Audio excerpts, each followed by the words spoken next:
Olá pessoas, como vocês estão? Eu não tô nem um pouco bem e eu vou explicar por quê. Porque simplesmente tentei gravar esse roteiro aqui 3 vezes. Na primeira vez, tava um caos do caralho.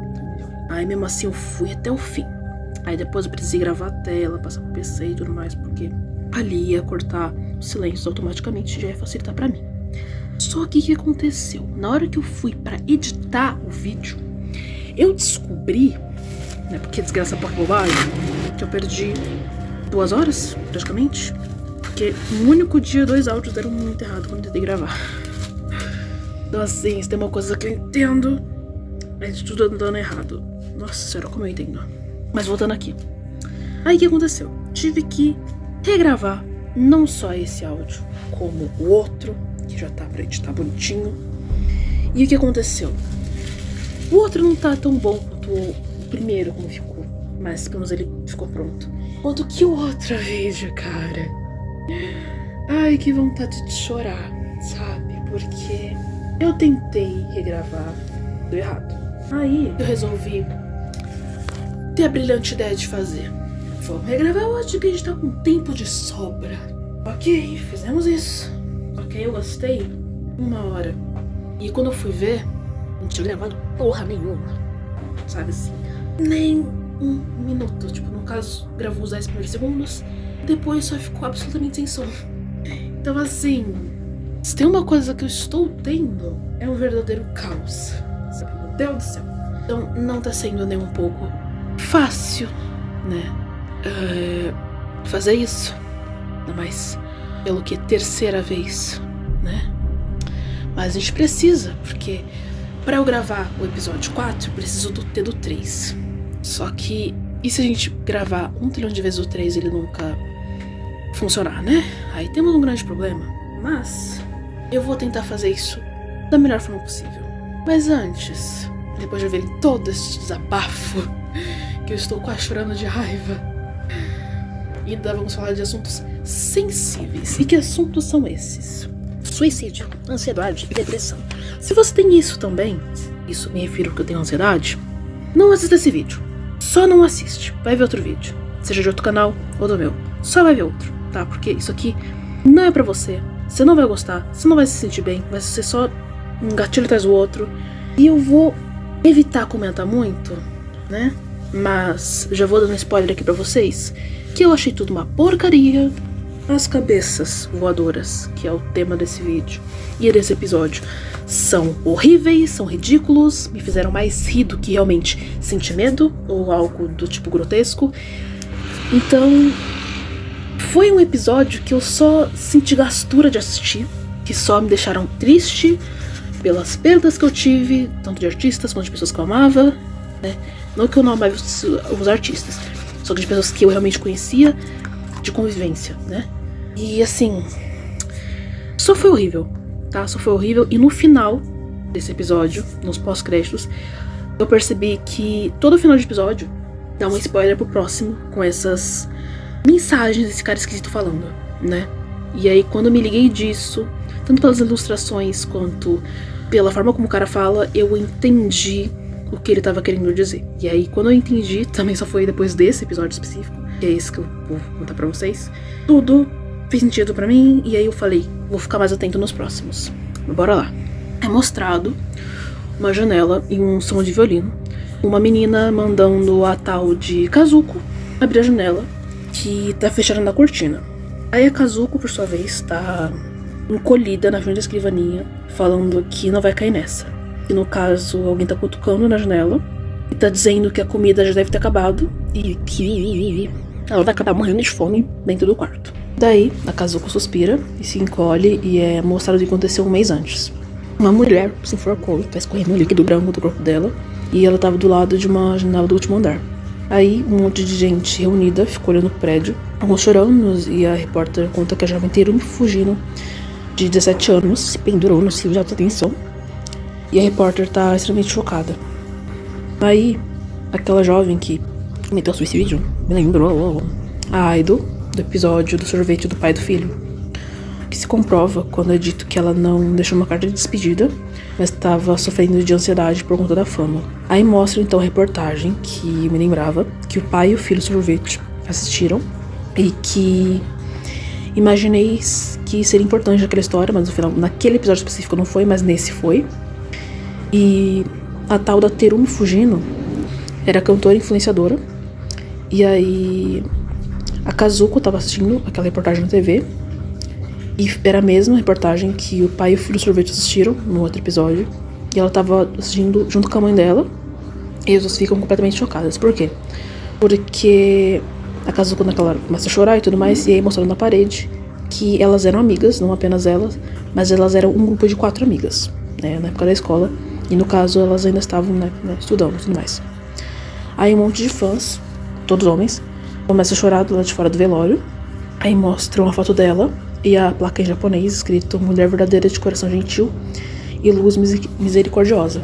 Aí o cara do enterro, não vou saber dizer o que ele é exatamente, fala que a Kazuko vai dar um discurso para a amiga falecida e os caras do lado de fora estão chorando completamente desesperados, querendo entrar. Daí mostra o lado de dentro, só com os íntimos, e acaba o velório, no caso, a parte externa de dentro do lugar do velório lá. E aí mostram as 4 amigas da falecida, uma delas tá chorando, e as outras estão consolando ela, principalmente a Kazuko tá consolando a que tá chorando ali, que é a tal de Taco, que assim como elas chamam a menina que tá chorando, que ela tá inconformada com o falecimento. E a amiga invejosa, que eu não fiz questão de descobrir o nome nem dela nem das outras, começa a culpar a coitada da vítima, dizendo que as pessoas só se comoveram e foram lá por ela ser uma artista e que ela não se importava mais com a escola. Então, tipo, foda-se que ela morreu, entendeu? Tipo, sendo que ela não tava mais indo pra escola e tava ocupada demais trabalhando. Tipo, ela nunca usou troca. Aí brota um boy interrotando o tal de Shiraishi e tá ele e os outros caras junto com ele, porque ele tem certeza que o Shiraishi sabia o motivo dela ter se matado, principalmente porque eles namoravam, né, o Shiraishi e a Terumi. E os caras começam a culpar o Shiraishi porque ele deixou ela ansiosa e por isso que ela se matou, já que ele não lidava muito bem com a carreira dela. E aí os caras ameaçam bater nele, só que a Kazuko chega bem na hora, junto com as amigas dela, e a K ameaça chamar a polícia se não deixassem o viúvo em paz, e aí eles fogem.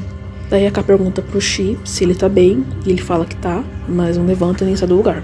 Daí a amiga tenta até consolar ele e tal, mas ele se convence de que ele é o culpado. E aí a K tem certeza que, assim, ele não tem culpa de absolutamente nada, mas mesmo assim ele começa a chorar.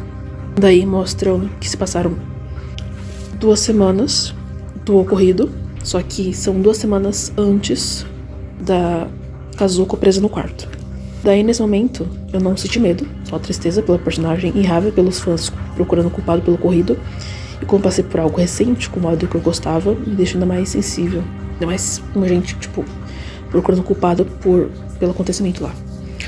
Um balanço geral local, A Tarde é Sua, uma cidade alerta, um programa sensacionalista local, começa a dizer que a Terumi influenciou os jovens a fazer cosplay de Sayori e que andam por aí vendo o fantasma dela. Como sempre, a mídia culpando a vítima, né? Nunca a si mesmo. E aí um repórter de rua conta que o fantasma dela foi visto no parque e entrevista as testemunhas. Que no caso são 2 jovens que contam que viram 2 semanas atrás, à meia-noite, uma cabeça gigante, flutuante, em cima da copa de uma árvore. E aí o repórter complementa que outras testemunhas também estão vendo a mesma coisa que eles, que no caso é a cabeça da Terumi que tá flutuando por aí. Aí o repórter pergunta sobre isso para um especialista, tipo parapsicólogo, psicólogo, psiquiatra, neuropsicólogo.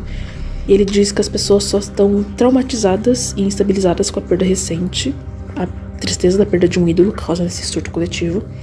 E aí volta pro programa sensacionalista, mostra um desenho de uma testemunha da tal cabeça voadora, e eles ficam assustados. E o repórter de boné comenta que só aparece a cabeça de deve ser porque a corda quase cortou a cabeça dela. Kazuko então desliga a TV, depois de ouvir aquilo, e briga com o Yosuke, que é o irmão dela, dizendo que ele devia estar estudando, e o pai tá lendo o jornal e completamente alheio. Daí o irmão tava assistindo a matéria, né, por isso que ele liga a TV de novo. Aí na TV é constatado que um grupo de fãs viu o fantasma da Terumi, entrando em desespero, e a Kazuko já fica meio abalada com isso, e a repórter fala que os fãs ficaram inconscientes depois disso. Aí na sala de aula, os colegas se reuniam ao redor de uma revista com a foto da cabeça flutuante e as matérias sobre, né, que eles acham ser mentira, ao mesmo tempo que um deles não consegue entender porque alguém ia fazer um balão imenso da cabeça da falecida, e o outro comenta que é assustador. Aí a matéria em si na revista especula a verdadeira causa da morte.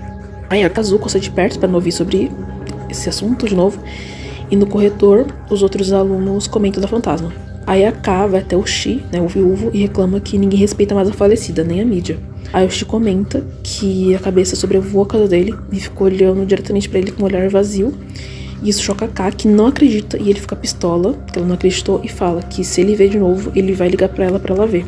No caso, ele liga pra casa dela, só que o irmão atende e fica achando que é algum namorado da irmã e promete que não vai contar pro pai deles.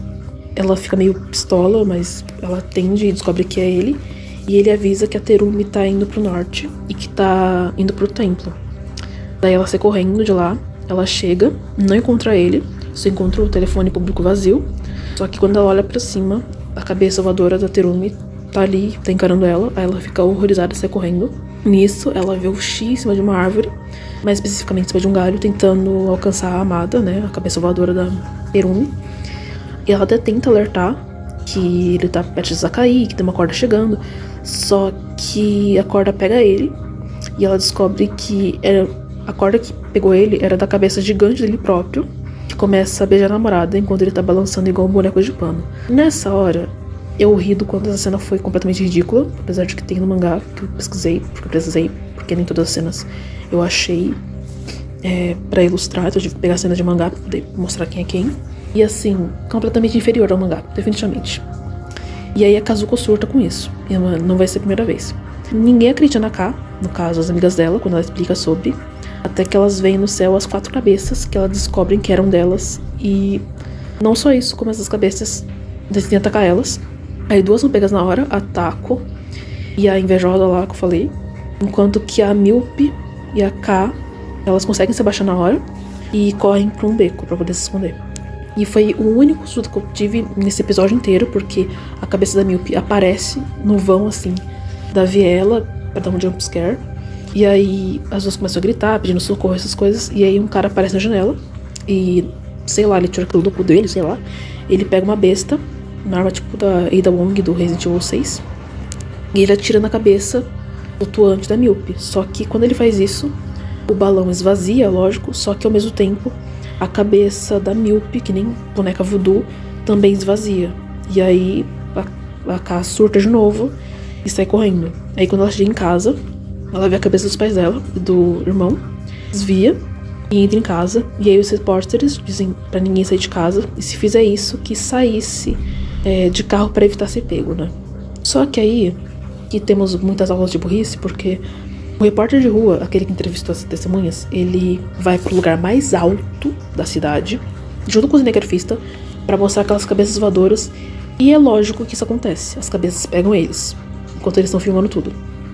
Aí a família da Kazuko vê a cena, fica horrorizados, só que o pai faz o quê? Decide trabalhar do mesmo jeito, tipo, foda-se, eu vou trabalhar. E aí ele decide cobrir o pescoço com os braços, só que quando ele abre a porta e, tipo, tava uma luz na hora, eu pensei que ele ia ser pego naquele segundo. Ele não foi. Quando ele pisou um pouco mais pra frente da casa, ele foi pego na hora com o braço e tudo. Nossa, ele foi esmagado e morto na hora. Aí o filho fica revoltado e fala que vai ser pra pegar comida pra eles. Daí, no buraco da corda, ele joga o guarda-chuva vermelho dele e ele consegue correr. Só que depois disso, ele nunca mais volta. A mãe fica devastada, arrasada, sem esperança nenhuma. E aí, ela só abre a porta da varanda e deixa ser pega. Então assim, foda-se a filha dela. Ela perdeu os 2 homens da vida dela, então assim, é isso, tá ligado? Aí lógico, ela fica horrorizada de novo, ela surta e sai correndo pro quarto dela. E ela fica lá desde então. Só que aí, ela ouve na janela a voz do irmão dela falando que conseguiu trazer comida. E nisso, o que acontece? Ela acredita que ele voltou, que ele tá bem, né, já que ele não apareceu mais. Só que ela ia avisar, tipo, a mamãe não tá mais viva. Só que na hora que ela abre a janela, porque ele até pede pra entrar e tudo mais, pra poder entregar comida, ela vê que a cabeça dele é voadora. E aí, lógico, né, tipo, ela já vê que acabou e o irmão tá atravessado pelo guarda-chuva, então assim, foi uma morte terrível. E aí, ele agradece que ela deixou ele entrar, e aí se aproxima a cabeça dela, na cabeçona, e coloca a corda na frente da janela dela. Daí é mostrada a cara da Kazuko, que tá assim, sem expressão, sem esperança, completamente morta por dentro. E aí só acaba o episódio, tipo, não mostra ela sendo enforcada nem nada do tipo, mas a gente já sabe que isso vai acontecer. E na cena pós-créditos, o cara estranho da última vez, ele comenta que achou um papel que não é de qualidade. De fundo tem uma mariposa, uma caveira de um homem com metade do rosto e cabelo longo, e alguém com capa de chuva na verdade, apontando pro lado, e uma mão esquelética com o líquido escorrendo, um líquido verde, segurando um cigarro. Aí o cara comenta que é melhor do que nada, e ele descreve então que a caneta desliza na superfície porosa. Comenta que na noite anterior viu um homem triste que não conseguia dormir e que tinha uma cigarra loucona cantando fora de época do lado desse homem. Como eu falei, spoiler pro próximo episódio, que depois a gente vai gravar e tudo bonitinho. Ai, cara, que estresse que foi isso aqui, velho. Como eu falei, foi o pior episódio que eu assisti. Nossa, foi o pior, cara. Nossa senhora. Ou eu ficava com raiva por causa dos fãs, ou eu ficava com raiva por causa da amiga arrombada dela, ou eu ficava, assim, engatilhado com toda essa situação, sabe? Então, assim, nossa, foi um dos episódios, assim, puta merda, cara. No mangá, tipo, tá 1000 vezes melhor. Não do tipo que ele esteja com medo, mas ele te dá agonia, ele te dá alguma coisa. Esse aqui não. E tem um blog falando que tem uma explicação, um significado muito grande nesse mangá, nesse anime. Depois eu vou procurar pra assistir, pra poder ver. Pra assistir não, né? Na verdade, pra ler, pra comentar pra vocês. Só que depois, um outro dia, que aí vai ser quando eu for analisar os possíveis significados ocultos dos outros episódios, pra poder trazer pra cá, que aí fica mais prático. Mas basicamente é isso. Espero que dessa vez eu consiga gravar esta porra, porque só eu sei o estresse que foi pra isso aqui, cara. Assim, sério, eu tava quase chorando de raiva, velho, porque só tava dando muito, muito errado. Já não basta ter quebrado o liquidificador, que quebrou ontem, sabe, quando a mãe tava fazendo comida. Era esse áudio que nunca dava certo. Nossa senhora, velho, puta que pariu. Mas é isso. Pra compensar todo esse estresse que eu tive que passar pra poder fazer isso aqui pra vocês, curta, comenta, compartilha, se inscreva, ativa o sininho. E se puder também, sabe, acompanhe meus outros vídeos também, porque não é fácil, cara. Só não é fácil. Ainda mais sendo que dor pequeno. Mas detalhe da parte. Nos vemos outro dia. Besitos, se cuidem e bye bye.